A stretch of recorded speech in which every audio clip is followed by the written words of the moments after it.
One shot fired, and the birds flew away from the trees.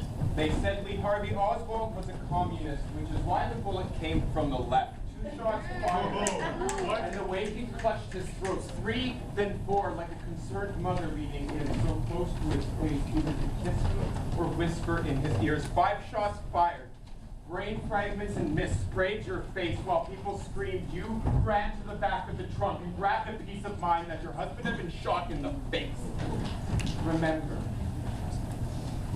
grabbing his arm the same way, marching down the aisle on your wedding day, chasing the doves out of the cathedral, being sprayed by mists of rice, the fragmented images of the people blurring past you in the pews, how you met the outside wedding bills sounding off like gunslingers showing off their mighty pistols. Remember, when you first met, like Capulet to Montague, apple to Eden, your mother said never fall in love with the Kennedy.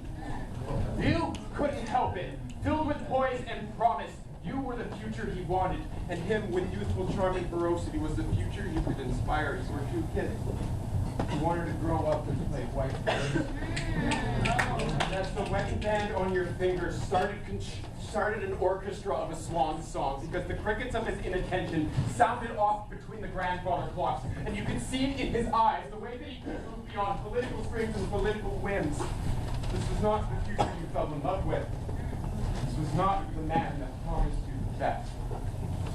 When most men could only promise you the moon, he made you NASA and made it delivered to your front door in a public display of affection. But he was haunted by the draft outside, the way it made the branches tap on the window, so regimented like the footsteps in Vietnam, and so ghostly that it reminded him of the blood on his hands. You threatened to leave him.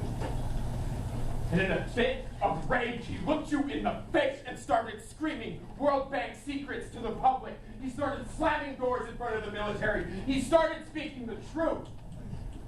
He did it all for you, Jackie.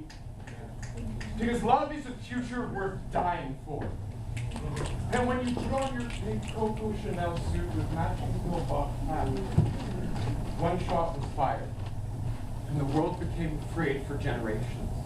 You wore his blood on your clothes for 3 days to show the world what it looked like to sit next to a future worth dying for, like he had done the same for you.